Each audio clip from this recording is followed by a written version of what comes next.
माशरे में ऐसी आगाही 8 साल पहले तो बिल्कुल नहीं थी। 8 साल पहले हमने आगाही फैलाना शुरू की और हमारी 110 ऐसे वीडियो प्रोग्राम्स हैं कि जिनमें से हर एक वीडियो को 60, 70, 80 लाख लोगों ने देखा, कुछ वीडियो को 2 करोड़ लोगों ने देखा। और लोगों ने जब इतनी बड़ी तादाद में किसी चीज़ को देखा होता है, आजकल आप देखें कोई भी बात हो 24 घंटे में पूरे मुल्क को पता चल जाती है। तो कहीं भी जाएं तो लोग पूछने लगते हैं, बात करने लगते हैं, तो लोगों ने वीडियोस देखी होती हैं। ख़ास तौर पर जिन लोगों के जॉब ऐसे होते हैं जिसमें फ़ुर्सत के लम्हात होते हैं, तो वो खोल के बैठ जाते हैं यूट्यूब या कोई चीज़, और उनके सामने फिर वीडियो आना शुरू होती हैं, तो उनको पता चल जाता है। हमारे यूट्यूब पे वीडियोस ज़्यादा हैं और यूट्यूब पे वीडियोस 7000 हैं। तो कोई चीज़ ज़्यादा होगी तो व्यूज़ बांटे जाएंगे। याद रखें कि फेसबुक पे एट ए टाइम हमारी ज़्यादा से ज़्यादा 1 दर्जन वीडियोस होती हैं। तो जब 1 दर्जन चॉइस होगी आपके पास, जैसे किसी बुफे में आपके पास 4 खाने हैं और किसी और बुफे में आपके पास 40 खाने हैं, तो आपका तर्ज अमल क्या होगा जी? जो जहाँ 4 खाने हैं आप उन्हीं चारों में से 1 खाएंगे तो चॉइस बढ़ जाएगी। लेकिन जहाँ 40 खाने हैं तो बहुत सारे लोग 36 खानों को बिल्कुल हाथ ही नहीं लगाएंगे। तो जब 7000 वीडियोस सामने आएंगी तो व्यूज़ बांट के आएंगे। लेकिन उनमें भी बहुत बहुत व्यूज़ है। वो जो चाय वाली वीडियो है, जो चाय छोड़ने के बारे में जिसमें बात की, तो उसके अंदर पता नहीं क्या बात थी कि लोगों ने उसको बहुत देखा और 24 लाख व्यूज़ उसके आए और बहुत ज़्यादा कमेंट्स और इस तरह की चीज़ें आई। लेकिन यह है कि आहिस्ता आहिस्ता, क्योंकि ये हमारा सब्जेक्ट ऐसा है कि ये कोई बहुत ज़्यादा इंटरेस्टिंग नहीं है लोगों के लिए। इसमें कोई ज़िंदा नाच गाना नहीं है, कोई ऐसी कॉमेडी नहीं है। तो जो लोग भी इसे देखते हैं, संजीदा लोग देखते हैं और फीडबैक देते हैं। और फिर हमारी वीडियोस थोड़ी यूट्यूब पे लंबी होती हैं और उनके तवील होने की वजह से भी सब लोग उसमें दिलचस्पी नहीं लेते। जिनका मसला होता है वो दिलचस्पी लेते हैं। जैसे हमारी OCD की वीडियो है, उसमें लोग बहुत दिलचस्पी लेते हैं। और हस्बैंड वाइफ के मौजू पे कुछ वीडियो हैं, वो बहुत ज़्यादा लोग देखते हैं।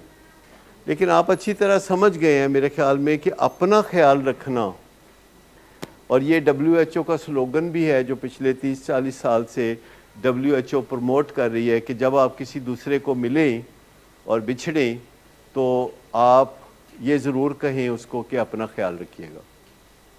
आपने कभी सुना ये फ़िक्रा या नहीं? हमेशा ही सुना है ना, क्योंकि ये मॉडर्न होने की निशानी है कि किसी को याद दिलाते रहना कि अपना ख्याल रखिएगा, टेक केयर और इस तरह की बातें। ये WHO के एक प्रोग्राम की वजह से है। और हमने जो आगाही फैलानी शुरू की थी वो भी WHO के एक पैगाम की वजह से शुरू की थी जो 2009 में आया था। और WHO ने स्ट्रेस देना शुरू किया था कि मेंटल इलनेस के बारे में या नफ्सियाती बीमारियों के बारे में बहुत ज़्यादा आगाही फैलाने की ज़रूरत है। तो स्कूलों के और कॉलेजों के स्टूडेंट्स के लिए हमने बहुत सारी वीडियोस बनाई, और इसके अलावा और बहुत सारी वीडियोस हैं जो शायद आप लोगों ने भी नहीं देखी हुई, जिसमें ये चीज़ें होती है कि घरों में मुलाजम रखते हुए क्या एहतियातें करने की ज़रूरत है, या बच्चों की तालीम और तरबियत के बारे में क्या। तो ये बहुत सारे ऐसे काम हैं जो कि फेसबुक पे, यूट्यूब पे या इंटरनेट पे आपको ये चीज़ें जगह जा बजा बिखरी हुई नज़र आएंगी। तो कुछ ना कुछ काम करते रहे तो कुछ ना कुछ फ़र्क तो लाजमी पड़ता है।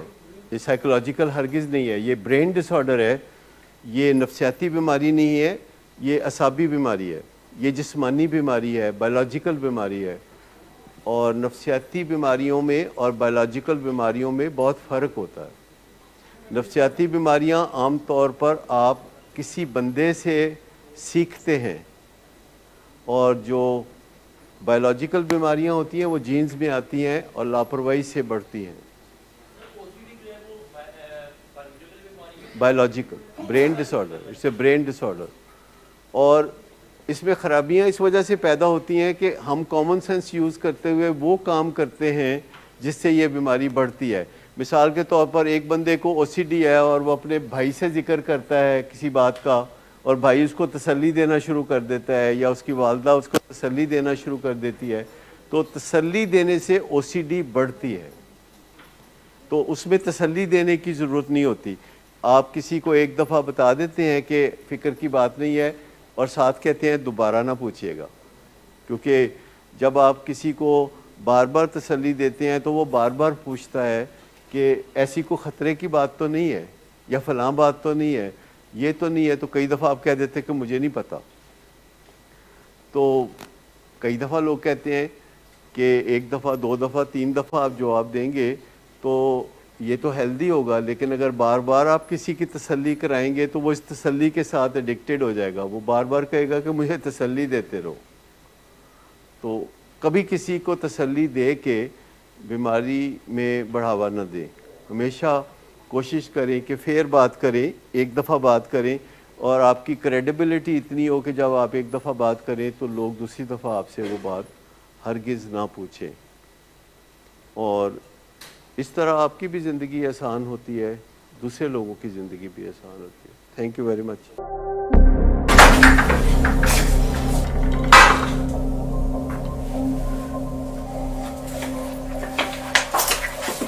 आज फिर पी कर आए हो? मेरा नहीं तो इन बच्चों का ही ख्याल कर लो। बंद करो तुम अपनी बकवास। लेकिन तुम अपनी घटिया हरकतों से बाज मत आना। तुम हो ही घटिया इंसान। तुम होती कौन हो मुझे रोकने वाली? तुम्हारे बाप के बाल की पीता हूं क्या? शराब नोशी की वजह किरदार की खराबी नहीं, मूड की खराबी है। शराब नोशी कभी भी नशे की बीमारी में बदल सकती है। नशे की बीमारी हर स्टेज पर काबिले इलाज है। मदद हासिल कीजिए, क्योंकि वो ऐसा नहीं करेगा। विलिंग वेज से मदद हासिल कीजिए, कहीं से भी मदद हासिल कीजिए, लेकिन फौरी मदद हासिल कीजिए। जिस मुआवजे के इंतजार में आपने बहुत देर कर दी, अब वो दस्तक दे रहा है। मदद हासिल कीजिए, मदद हासिल कीजिए, मदद हासिल कीजिए।